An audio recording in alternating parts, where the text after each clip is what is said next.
Hello बच्चों, कैसे हैं आप लोग।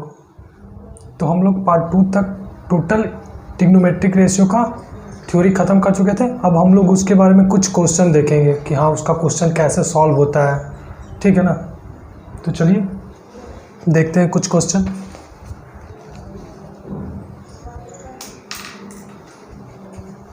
तो पहला क्वेश्चन कह रहा है ना, if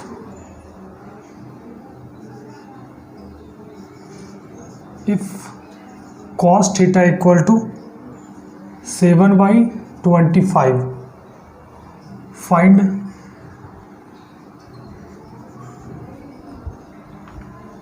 the value of t ratio, all t ratio. Find the value of all t ratio of theta. मतलब कह रहा है ना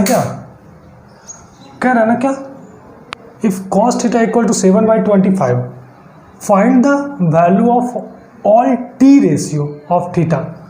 That means cos theta equal to दे दिया, that means क्या कर रहा है ना कि राइट एंगल ट्रायंगल है, ये राइट एंगल ट्रायंगल हो गया, यहाँ पे राइट एंगल, ये थीटा मान लिया हम लोग, ये थीटा।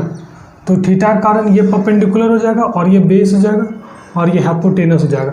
तो कह रहा है ना कि cos थीटा इक्वल टू 7/25 दे दिया, तो मतलब cos थीटा दे दिया ना, तो cos थीटा इक्वल टू 7/25 दे दिया। तो cos थीटा क्या होता है, तो cos थीटा इक्वल टू क्या हो जाएगा, ये cos theta equal to b/h होता है ना। तो b/h इक्वल टू 7/25 दे दिया, तो b 7 दे दिया और h 25 दे दिया। तो हम लोग p निकालना पड़ेगा ना। तो p कैसे निकालते हैं, p निकलेगा p इक्वल टू √h का स्क्वायर माइनस p का स्क्वायर पर, सॉरी p ना निकालना है, p निकालना है ना, तो h का स्क्वायर माइनस b का स्क्वायर होगा, ठीक है ना। तो p इक्वल टू कितना हो गया, h कितना है, h 25 है, तो 25 का स्क्वायर 265 हो गया और माइनस b कितना है, b 7 है, तो 7 का स्क्वायर कितना -49 हो गया। तब p इक्वल टू कितना हो जाएगा, 15 में से 9 जाएगा तो 6, ये कितना हो गया, ये 11 हो गया ना, 11 में से 4 जाएगा तो 7 हो जाएगा ना, और ये 5, तो 5 7 6। तो p इक्वल टू ये किसका रूट अंडर है, तो 24 का ही है, ठीक है ना। ये निकल गया p निकल गया 24, तो p 24 निकल गया ना। तो बोल रहा ना और ट्रिग्नोमेट्रिक रेशियो, तो ये साइन थीटा, ये कॉस थीटा दे दिया, यहाँ पे कॉस थीटा तो इसका दे दिया कॉस थीटा, तो कॉस थीटा दे दिया कितना 7/24, ये दे ही दिया 27/25। तो साइन थीटा पहले निकाल लेते, तो साइन थीटा कितना हो जाएगा, साइन थीटा क्या होता है, p/h होता है ना। तो p/h, p कितना निकाले, p 24 निकाले, तो 24 क्या हो जाएगा 25 होगा। फिर साइन निकल गया, कॉस दे ही दिया, फिर टैन निकालेंगे, तो टैन थीटा इक्वल टू क्या होता है, p/b होता है। तो p कितना निकाले, p 24 निकाले, बेस कितना है, तो बेस 7 है, तो 7 दे देंगे। फिर क्या हो जाएगा, फिर कॉसेक थीटा, तो कॉसेक थीटा इक्वल टू कितना होता है, कॉसेक थीटा इक्वल टू होता है h/p। तो h कितना है, h 25 है और p कितना है, तो p 24 निकाले। फिर सेक थीटा कितना है, तो सेक थीटा इक्वल टू होता है h/b। तो सीधे ये उल्टा होता है ना कॉस का, तो सीधे पल रेसिप्रोकल कर देंगे 25/7। फिर कॉट थीटा, तो कॉट थीटा इक्वल टू क्या होता है b/p, ये b और ये p, तो रेसिप्रोकल कर देते हैं क्योंकि tan का रेसिप्रोकल होता था, ये 7/25 हो गया, सॉरी 7/24, क्योंकि p हमारा 24 ना है, तो ये 7/24 हो गया, ये निकल गया। तो इस तरीके से निकाले थे, ठीक है ना। लेकिन एक तरीके से इसको हम और जान लें, क्योंकि हमको यहाँ से ये निकालना पड़ेगा, p निकालना पड़ा ना। तो एक सबसे इजी तरीका क्या है ना, एक और तरीके से हम लोग देख लेते हैं, जो पैथागोरन ट्रिपलेट हम आप लोग को बताए थे। पैथागोरन ट्रिपलेट में क्या बताया था ना कि एक पैथागोरन ट्रिपलेट होता है ना 7 24 25, ये पैथागोरन ट्रिपलेट होता है जो राइट एंगल ट्रायंगल को सेटिस्फाइड करता है। पाइथागोरस थ्योरम को ये सेटिस्फाइड करता है, ठीक है ना। तो 7 24 25, तो ये सबसे बड़ा साइड है ना, ये हाइपोटेनस होगा, बाकी ये तो परपेंडिकुलर और बेस होगा, ये दोनों में से कोई।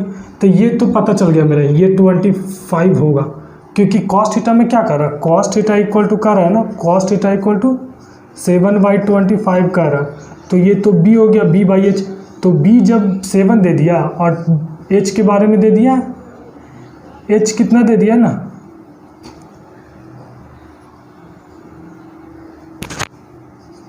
h 25 दे दिया, तो h 25 दे दिया, b भी दे दिया, ये b हो गया हमारा। तो जाहिर सी बात है एक 24 ही होगा, तो p 24, तो यहाँ से सारा निकल गया, ये b हो गया, ये p हो गया, ये h हो गया, तो सीधे निकाल देंगे। साइन थीटा इक्वल टू क्या होता है, p/h, तो p कितना 24/h कितना 25, यहाँ से निकाल लेंगे, हो गया। फिर कॉस थीटा वैसे ही कर लेंगे, कॉस थीटा तो दिया हुआ है ही,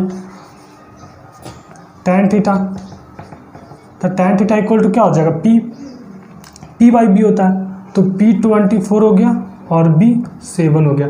ऐसे करके सारा ट्रिग्नोमेट्रिक रेशियो यहीं निकाल लेंगे, क्योंकि ये पाइथागोरन ट्रिपलेट इस ट्रायंगल को सेटिस्फाइड करेगा, ठीक है ना। ये 25 हो गया, तो और ये बेस तो दे दिया पहले से ना, बेस तो क्वेश्चन में ही दे दिया 7, तो बच गया पाइथागोरन ट्रिपलेट क्या होता है 7 24 25, तो ये जाहिर सी बात है p 24 ही होगा। बस अब हम लोग सेकेंड नंबर क्वेश्चन देख लेते हैं। ऐसा ही रहेगा और कुछ नहीं रहेगा, सेम क्वेश्चन ही रहेगा, सिर्फ यहाँ पे डाटा चेंज रहेगा, कुछ और रहेगा।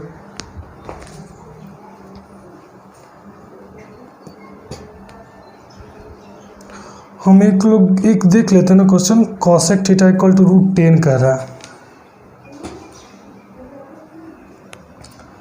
यहाँ पे क्या रहा ना, यहाँ पे क्या रहा ना,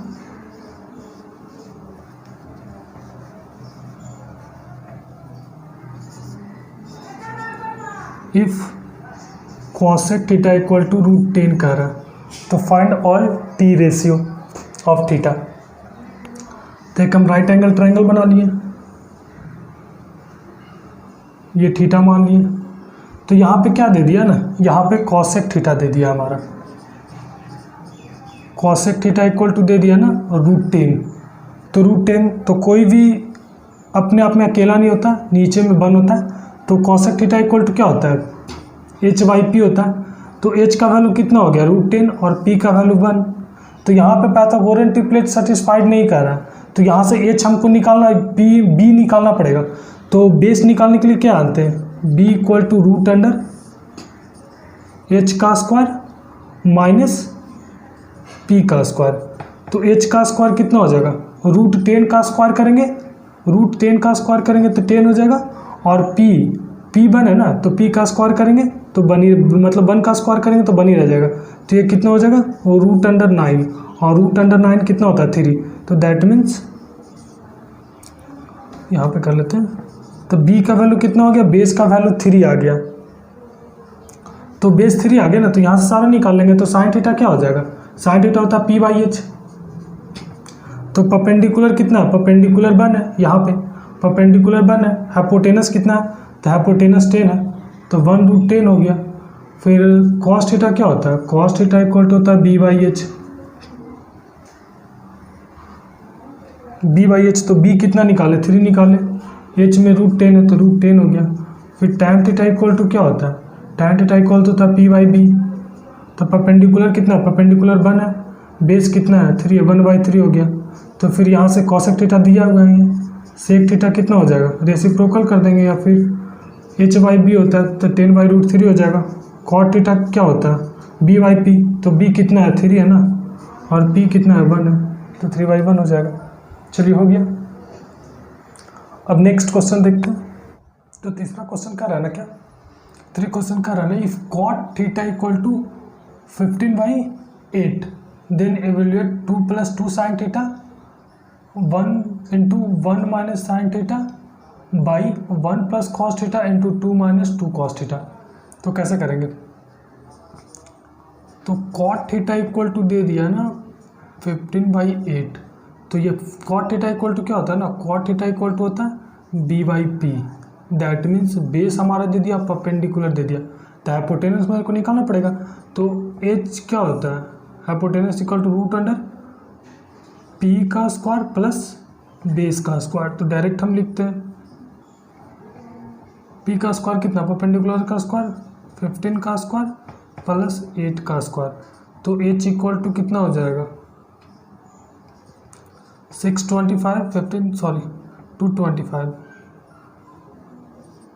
225 प्लस 64। तो ये कितना हो गया, H equal to root under 9 हो गया ना, और ये 8 हो गया और ये 2 हो गया, 289 हो गया। तो एच इक्वल टू कितना हो गया 17 हो गया। तो हाइपोटेनस निकाल लिए। जब हाइपोटेनस निकालिए ना, तो अब इवेल्युएट किसका वैल्यू निकालने के लिए बोल रहा है, इसमें क्या क्या चीज़ यूज हो रहा है, साइन थीटा यूज हो रहा है और कॉस थीटा। तो सबसे पहले हम क्या करेंगे ना, साइन थीटा और कॉस थीटा निकालेंगे। तो साइन थीटा इक्वल टू क्या होता है ना, पी बाई एच होता है ना। तो साइन थीटा कितना हो जाएगा, तो साइन थीटा हो जाएगा ना, तो पी की जगह क्या हो जाएगा, परपेंडिकुलर की जगह पी बाई एच होता है ना साइन थीटा। तो परपेंडिकुलर कितना है, परपेंडिकुलर हमारा दे दिया 8 और एच कितना निकल गया 17। तो साइन थीटा 8/17 हो गया। और कॉस थीटा इक्वल टू कितना होता है बी बाई एच। तो बेस हमारा कितना है, बेस है 15 और हाइपोटेनस कितना है, हाइपोटेनस है 17 हो गया। तो साइन थीटा भी निकल गया और कॉस थीटा निकल गया। अब क्या करेंगे ना,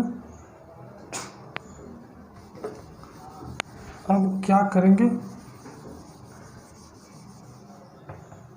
अब इसका वैल्यू यहाँ पे पुट कर देंगे। तो 2 प्लस 2 साइन थीटा का वैल्यू कितना है 8/17 हो गया ये, और फिर ये 1 माइनस 8/17 हो गया बाई 1 प्लस कॉस थीटा कितना है 15/17 हो गया, और 2 माइनस 2 कॉस थीटा का वैल्यू कितना है 15/17 ये हो गया। अब ऊपर में इसको ये हो गया ना, इसको मिटा देते हैं। तो इसको सॉल्व करेंगे ना, तो ये कितना हो जाएगा, एलसीएम ले लेंगे 17 हो जाएगा ना। तो ये 34 प्लस 16 हो जाएगा ना, और ये कितना हो जाएगा,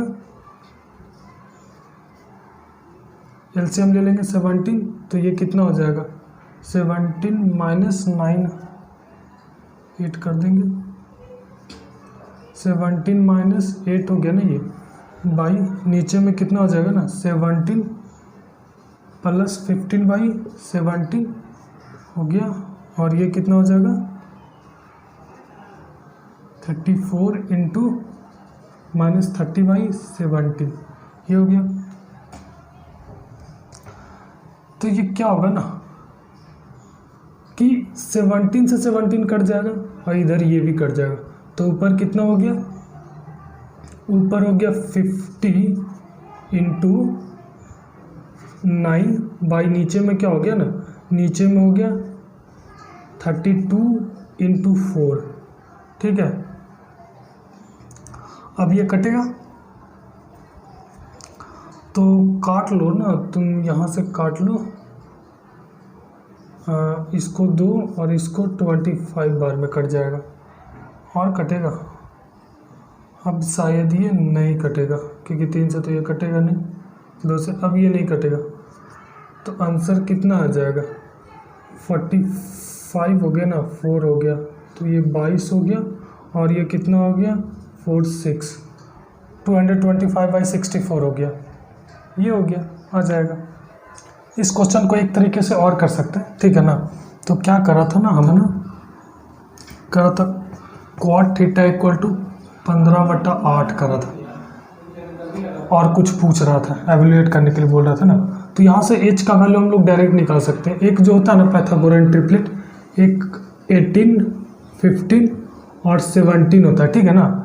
शायद पार्ट 2 में यहाँ पे 35 और 37 लिखा गया था, लेकिन वहाँ पे गलती हो गया था। वो पाइथागोरन ट्रिपलेट 12 मतलब 12, 35 और 37 होता है, ये 2 पाइथागोरन ट्रिपलेट होता है। पार्ट 2 में ये गलती हो गया था, यहाँ पे 12 की जगह 8 लिखा गया था, ठीक है ना। तो ये 2 पाइथागोरन ट्रिपलेट होता है।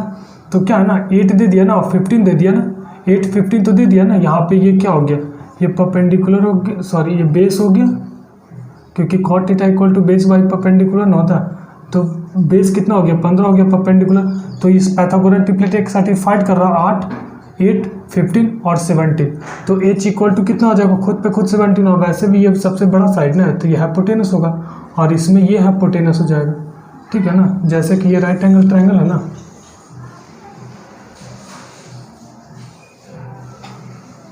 ये राइट एंगल ट्रायंगल है, तो ये कितना हो गया, ये तो दे दिया ना हमारा, बेस दे दिया है कितना, बेस दे दिया ना 15 और परपेंडिकुलर 8 दे दिया, तो 8, 15 और ये 17 होता परपेंडिकुलर। तो वहाँ से निकल जाएगा, फिर साइन थीटा वहाँ से इजी से निकल जाएगा। साइन थीटा इक्वल टू क्या हो जाएगा, p बाई एच, तो p कितना 8 है और h कितना है 17 है, और कॉस थीटा भी निकल जाएगा ना, तो कॉस थीटा कितना निकल जाएगा 15/17। फिर वहाँ से सॉल्व कर लेंगे, एवेल्युएट कर लेंगे आंसर, ठीक है ना। अब नेक्स्ट क्वेश्चन पे चलते हैं हम लोग।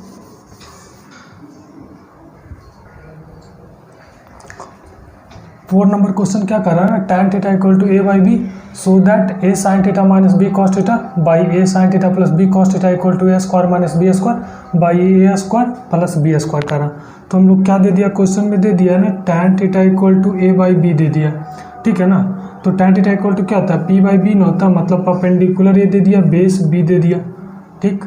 तो हाइपोटेनस निकालेंगे, तो हाइपोटेनस इक्वल टू क्या होता है, परपेंडिकुलर का स्क्वायर माइनस बेस का स्क्वायर, मतलब परपेंडिकुलर a स्क्वायर हो गया और बेस b स्क्वायर हो गया, तो h निकल गया ना। तो h हमारा निकल गया ना, तो क्या क्या कर रहा है साइन थीटा। अच्छा, यहाँ से साइन थीटा क्या हो जाएगा, साइन थीटा हो जाएगा ना, साइन थीटा इक्वल टू क्या होता है, p बाई एच न होता है, तो p कितना है, p a है और h कितना हाइपोटेनस निकल गया ना, तो ये root under a square minus b square, और कॉस थीटा यहाँ से क्या निकल जाएगा, कॉस थीटा निकल जाएगा ना b by root under a square minus b square, यहाँ से ये निकल गया। तो क्या करेंगे ना कि अब यहाँ पे वैल्यू पुट कर देंगे, तो वैल्यू पुट करेंगे तो a साइन थीटा की जगह पे क्या हो जाएगा, साइन थीटा की जगह पे a रूट अंडर a का स्क्वायर माइनस b का स्क्वायर, और माइनस ये b हो गया ना, और कॉस थीटा क्या हो जाएगा b इंटू a का स्क्वायर माइनस b का स्क्वायर बाई क्या हो जाएगा, ये a हो गया, साइन थीटा की जगह पुट कर देते a रूट अंडर a का स्क्वायर माइनस b का स्क्वायर, और माइनस ये b हो गया, और ये प्लस नहीं, यहाँ पे प्लस हो गया ना, और रूट अंडर a का स्क्वायर माइनस b का स्क्वायर, ये हो गया ना। तो हम लोग क्या करेंगे ना, दोनों से, नहीं तो फिर क्या करते हैं ना, हम लोग एलसीएम ले लेते हैं, आप लोग को बीजी लगेगा, एलसीएम लेंगे ना ऊपर में, तो a square minus b square हो जाएगा ना, ऊपर a स्क्वायर हो जाएगा और माइनस b स्क्वायर, नीचे में भी एलसीएम ले लेंगे दोनों का, तो नीचे में एलसीएम लेंगे तो क्या हो जाएगा a square minus b square, तो यहाँ पे क्या आ जाएगा ना, यहाँ पे a स्क्वायर आ जाएगा और प्लस b स्क्वायर आ जाएगा, ये से ये कट गया, तो क्या हो गया आप लोग देख लीजिए। तो यहाँ पे कर देते हैं ना, थोड़ा जगह है, तो क्या हो गया, ये कट गया ना, तो क्या बच गया a square minus b square upon a square plus b square, solve हो गया। यही है, बोल भी रहा था a square minus b square a square plus b square लाने के लिए, आ गया। तो हम लोगों का 10th क्लास का ट्रिग्नोमेट्रिक रेशियो हो गया। अब हम लोग नेक्स्ट पढ़ेंगे ना trigonometric ratio of some particular angle, मतलब कुछ एंगल का जो होता है ना, एक ट्रिग्नोमेट्रिक रेशियो फिक्स होता है, कि जैसे साइन 30 डिग्री का क्या हो गया, साइन 45 डिग्री का क्या हो गया, tan 30 डिग्री का क्या होगा, ये सब का ट्रिग्नोमेट्रिक रेशियो जो होता है ना, फिक्स होता है ना, तो वो हम सब पढ़ेंगे, ठीक है। तो अगले वीडियो में मिलेंगे फिर, ठीक है।